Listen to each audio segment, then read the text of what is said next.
चलो त्रिभुज पढ़ लेंगे, है ना। त्रिभुज लिखो वहां। त्रिभुज मतलब क्या होता है? ट्रायंगल। क्या होता है? ट्रायंगल।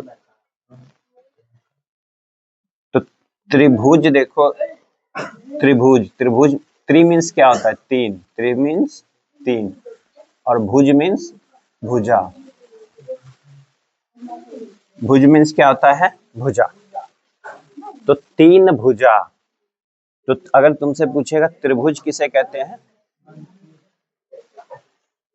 अरे कुछ बोल लिया है, तो त्रिभुज किसे कहते हैं?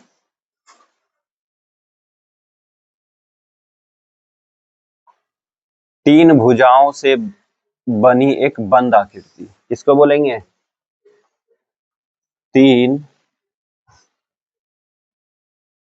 भुजा से बनी एक बंद आकृति।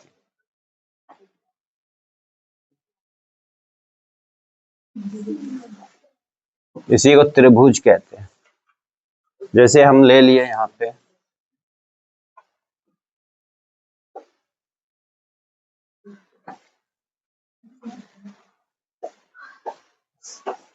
अब तुमसे पूछेगा बताओ कि इनमें से त्रिभुज कौन सा है, तो एक नंबर ये है, 2 नंबर, 3 नंबर, 4 नंबर। तो बताओ कौन सा दिख रहा है? उसको 1 नंबर दिख रहा है, और तो 3 नंबर कौन सा होगा? 3 नंबर, क्योंकि यहाँ से ये क्या है? कटा हुआ है, यहाँ से ये कटा हुआ है, यहाँ से ये कटा हुआ है। तभी क्या बताए त्रिभुज किसे कहेंगे? जो तीन भुजाओं से बनी हो और एक बंद आकृति हो, जब तक बंद नहीं कहेंगे वो त्रिभुज नहीं कहलाता है। तो ये त्रिभुज है, ये त्रिभुज है, ये त्रिभुज है, ये त्रिभुज है। तो त्रिभुज अलग अलग होते हैं, इसको देखेंगे। दोबारा पढ़ रहा है तब भी नहीं पता चल रहा है ना। चलो देखो आगे। तो त्रिभुज किसे कहते हैं? तीन भुजा से बनी एक बंद आकृति, उसे हम क्या कहते हैं? त्रिभुज। तो त्रिभुज भी अलग अलग होते हैं, है ना। त्रिभुज की क्या होता है? अलग अलग होता है, उसको देखेंगे। सबसे पहले चलते हैं समबाहु त्रिभुज।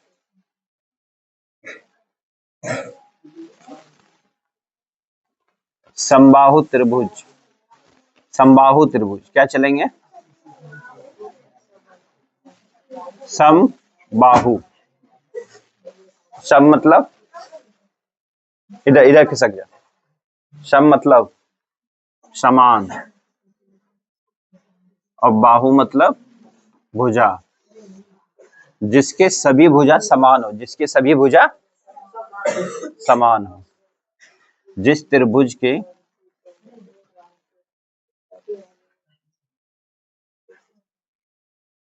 जिस त्रिभुज की सभी भुजा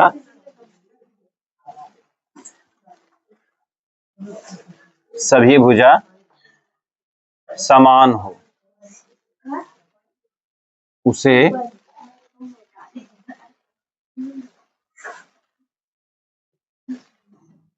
समबाहु त्रिभुज कहते हैं।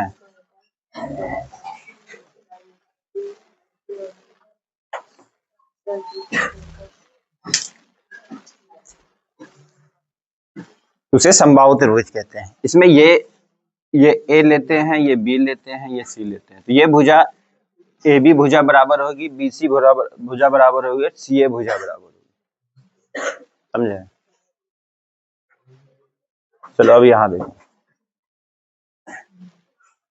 ये त्रिभुज अगर होता है, ए बी सी एक त्रिभुज है, तो ये जो होगा ना, ये कोना, ये दिख रहा है, इसे हम शीर्ष कहते हैं। इसे क्या कहते हैं? शीर्ष। और ये जो है ये ये कौन कहलाता है? इसे हम क्या बोलते हैं? कौन। और यहाँ से ए बी बी सी और सी ए, ये क्या होती है? भुजा। इसे हम क्या बोलते हैं? भुजा। ये अंदर वाला भाग क्या कहलाता है? क्षेत्रफल। क्या कहलाता है? क्षेत्रफल, या इसे हम सतह कहते हैं। क्या बोलते हैं? सतह। क्या कहेंगे?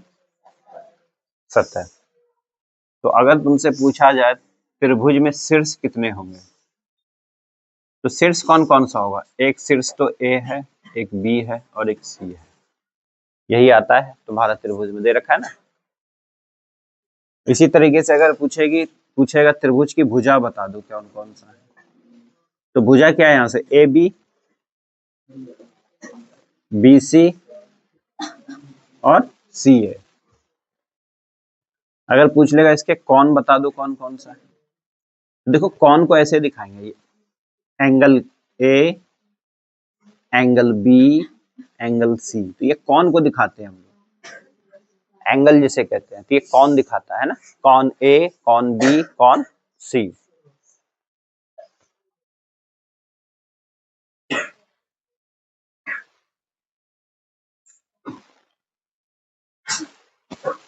चलो अब इसमें पूछेगा सतह कितना है, तो सतह क्या है? एक ही है, तो एक हो जाएगा। इसी को इंग्लिश में फेस कहते हैं। हम कितने फेस से इसको देख सकते हैं? एक ही तो दिखेगा। तुम्हारा खेत है तो एक ही दिखता है, क्या के लिए खौफा कर रहा है? चलो समझ आया समबाहु त्रिभुज? आ गया? लिख लो इसके फॉर्मूले भी लिख लो। समबाहु त्रिभुज का क्षेत्रफल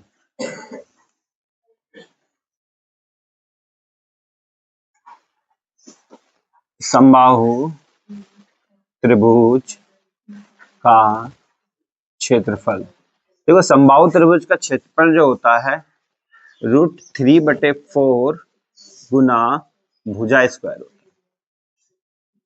हम ए लिख देते हैं, ए का स्क्वायर याद रहेगा, √3/4 भुजा स्क्वायर। अब इसमें परिमाप बताओ, समबाहु त्रिभुज का परिमाप।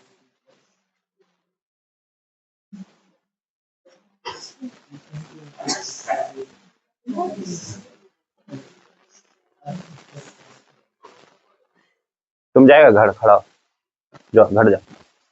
देखिए समबाहु त्रिभुज का परिमाप, समबाहु त्रिभुज में परिमाप कौन कौन सा होता है? एक ये भुजा, एक ये भुजा और एक ये भुजा। तो तीनों भुजाओं का जोड़ होता है, ये ना होता है परिमाप, बाहर बाहर का। तो यहाँ से तीनों भुजा क्या है? बराबर है, इसलिए हम लोग क्या ले लेंगे? 3 गुना भुजा, 3 गुना भुजा। अब चलेंगे समबाहु त्रिभुज का ऊंचाई। तो देखो ऊंचाई यहाँ से यहाँ तक लेंगे।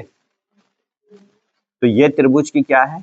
ये वाला भाग ऊंचाई, ये भी लिख लेना, ये इसकी ऊंचाई कहलाती है। तो समबाहु त्रिभुज की ऊंचाई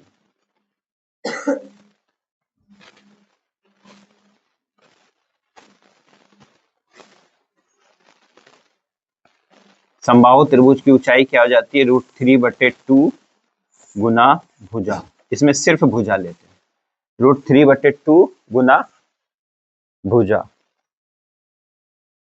अगर बोलेंगे त्रिभुज में कितने विकर्ण खींच सकते हैं, तो कोना कोना को मिलाना, इस कोने को इस कोने से मिलाएंगे तब भी इस लाइन से जाएगा। तो इसमें कोई संभव नहीं, एक भी विकर्ण नहीं होता।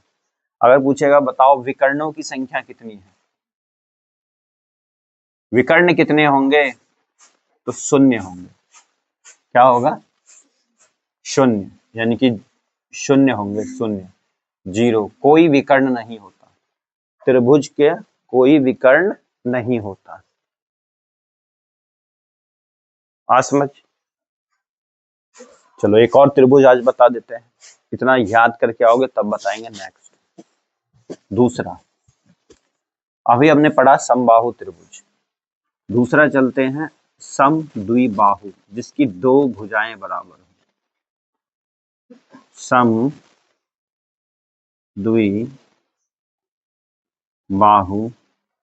त्रिभुज। सम यानी कि समान, सम यानी कि समान, द्वि यानी कि दो, बाहु यानी भुजा। जिसकी दो भुजाएं समान हो, जिसकी दो भुजाएं समान हो उसे क्या कहेंगे? समद्वि बाहु। P Q R, P Q R एक त्रिभुज है, इसको हम क्या कहेंगे? समद्वि बाहु। इसकी परिभाषा भी लिख देते हैं, याद कर लेना। जिस त्रिभुज की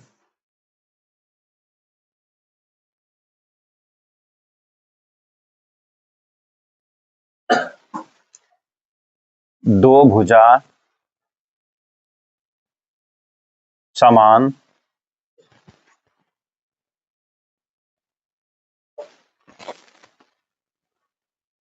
दो भुजा समान हो, इतना ही याद करो, उसे समद्विबाहु त्रिभुज कहते हैं।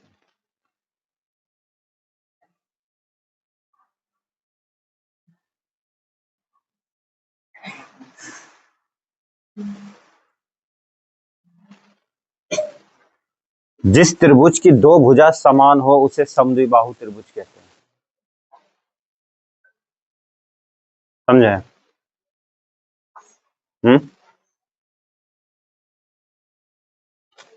आया समझ? और बता दें? चलो एक और लिख लो था, विषमबाहु त्रिभुज। जिसकी सभी भुजाएं क्या हो? अलग अलग। ये भुजा अलग है, ये भुजा अलग है, ये भुजा अलग है, इसे हम कहते हैं विषम बाहु त्रिभुज।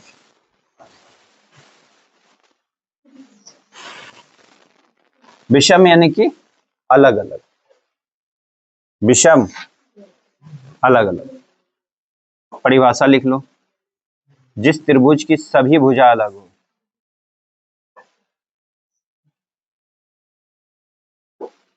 जिस त्रिभुज की सभी भुजा अलग हो,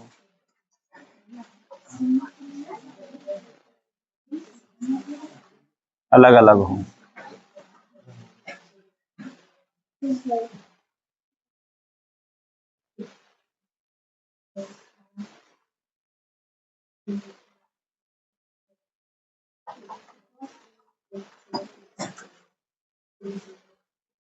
उसे विषमबाहु त्रिभुज कहते हैं।